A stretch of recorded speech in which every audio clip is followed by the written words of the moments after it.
Hey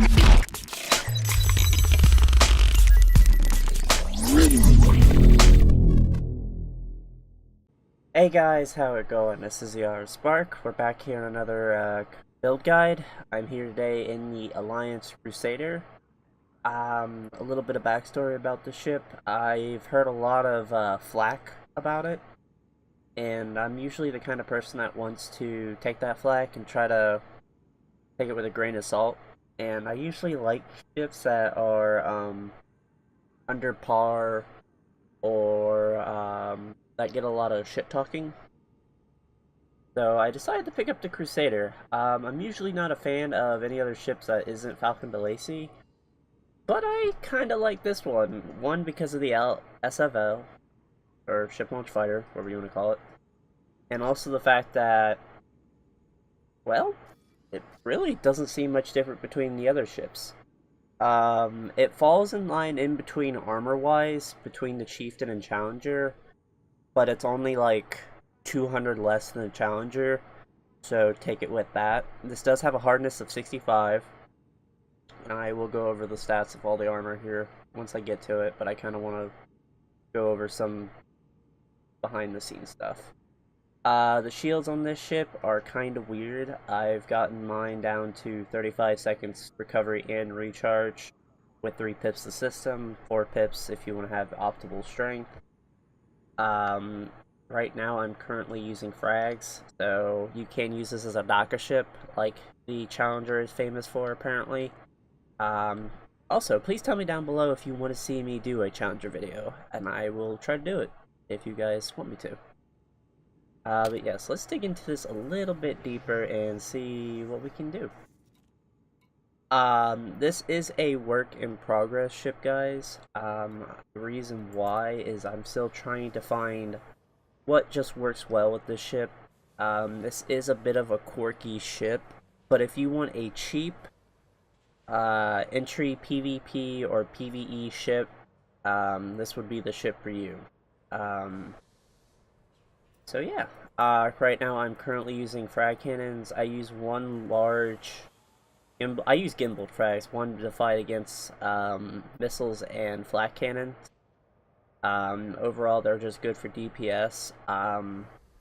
This thing is pretty good with fixed multi-cannons and gimbaled multi-cannons. I do use those on this ship, but overall, this ship has like a lot less weapons than the Challenger and Chieftain, so you kind of have to make up for it in the long run.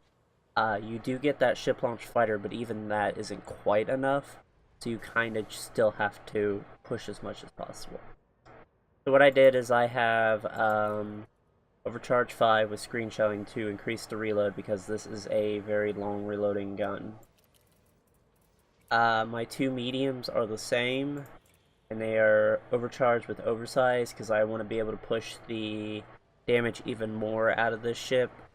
I know some people would say, why not just multi-servo? I think multi-servo is for the frag cannons too, just make them fire faster.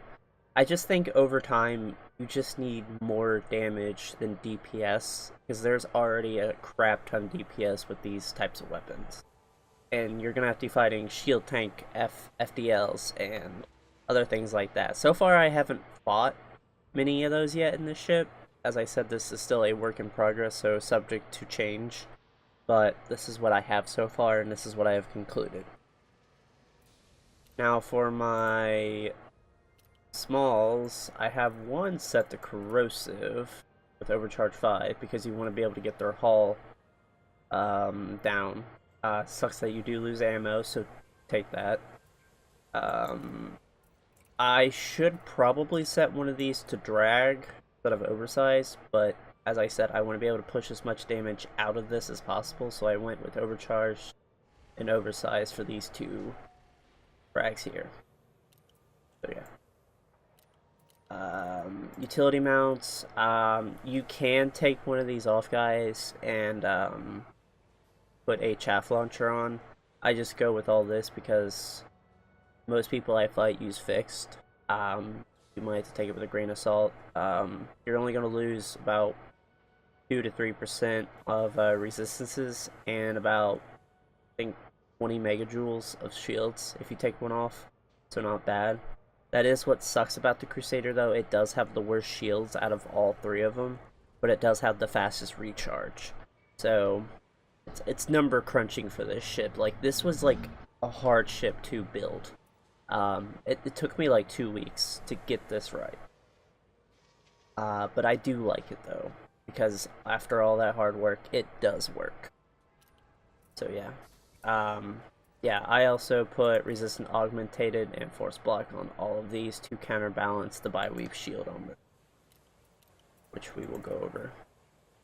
This was also another hard challenge, was to figure out if I wanted to put a 6D fighter hangar or a 5D hangar and put a 5C bi-weave. But overall, the 6C bi-weave is much more needed because it's a little bit squishier, so you're gonna need as much integrity as possible. But overall, it's still pretty good. But even having the 1 is still good. For this, though, I went with thermal resistance with fast charge.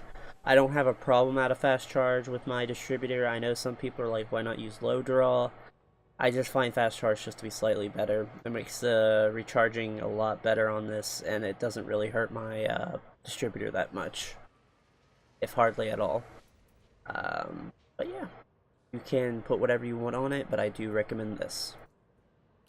And as the ship does have a fighter hangar on it, of course I put a fighter hangar on it.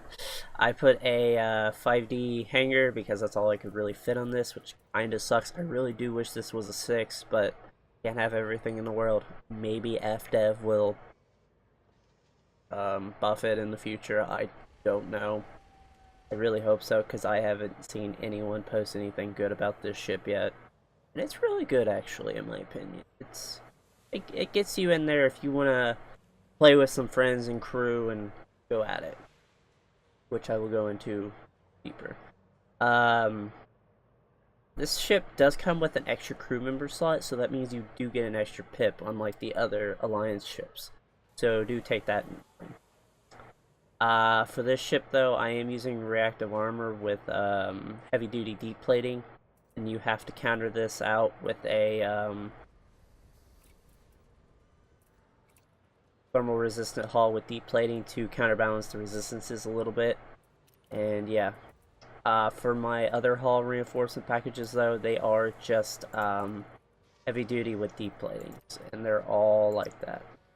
I know I'm not running an AFMU. This is a little bit taboo of me. I usually do, and it is recommended, but I really felt like I needed to get as much integrity across the ship as I possibly could, because it was weaker than the Challenger.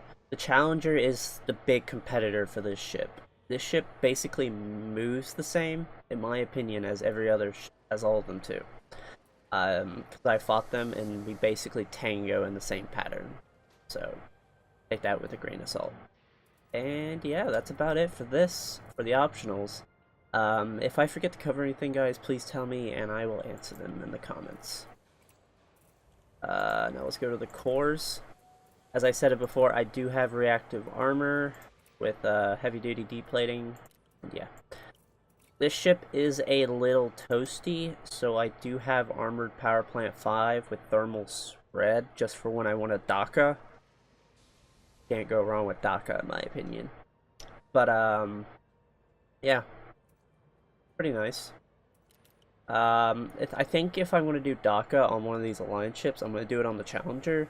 But as I said, guys, tell me down below if you want to see that in the Challenger. I'm debating whether or not I want to do it or not, or just wait for the Crate Phantom. For the thrusters, I went with wrong button.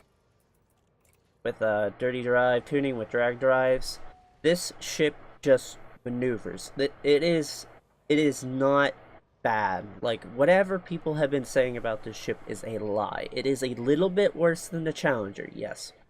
But the Challenger is still as good as the Chieftain. It's slightly under the Chieftain. They basically are all the same.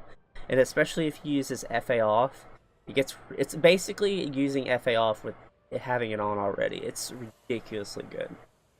I don't particularly use a lot of FA off, other than in turns and slight tight maneuvers. But other than that, it's beautiful. I took this to a planetary base, like one of the engineer ones, and floating around underneath all the little bridges and around all the buildings, and it scooted perfectly. It's got a great speed. It's not fast, as you guys can tell, but it's got great acceleration. It's got great rolls. It's just fantastic, guys. Sadly, the downfall of this is the fact that it does have a 4A or a 4C fuel tank, and this 5A frame shift drive just sucks the life out of it, so you're not going to get very far on it. I think I do have Mass Manager with... You should try to get Shielded 5, by the way. I don't have that yet. I don't know why. I must have saved that off, but try to get for Shielded 5. Also, another thing for your distributor, I don't know why I have a 5E. But the distributor, you want to try to get superconductors with Charged Enhance 5. This will just make recharging on the distributor a lot better. And yeah, let's see if we can change that right here. I think I just stored it, but whatever. I have a 5A sensor with long range 2, just for the people that like to keep a little bit of distance, so you can keep them up on radar. Always kind of nice to be able to keep your enemy spotted at all time. What's nice is that fighters ignore this for some reason and can just always see you even in silent running, so that's a thing.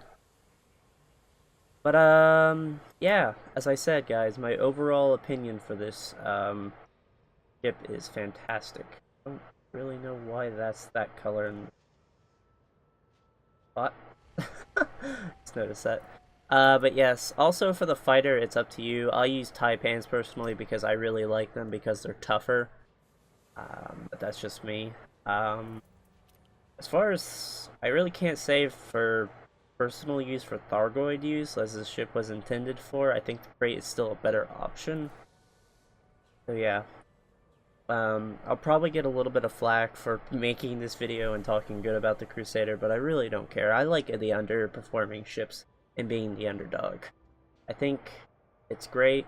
I uploaded a video a couple days ago of it also, so you do see it in use. If you want to see other weapons on it, please tell me about that too, and also if you want to see the Challenger. I really do hope this video was useful to you guys, and if it was, please leave a like and subscribe. It does help the channel, and it helps you keep with future content. And until then, I'll catch you on the next one, guys. See ya!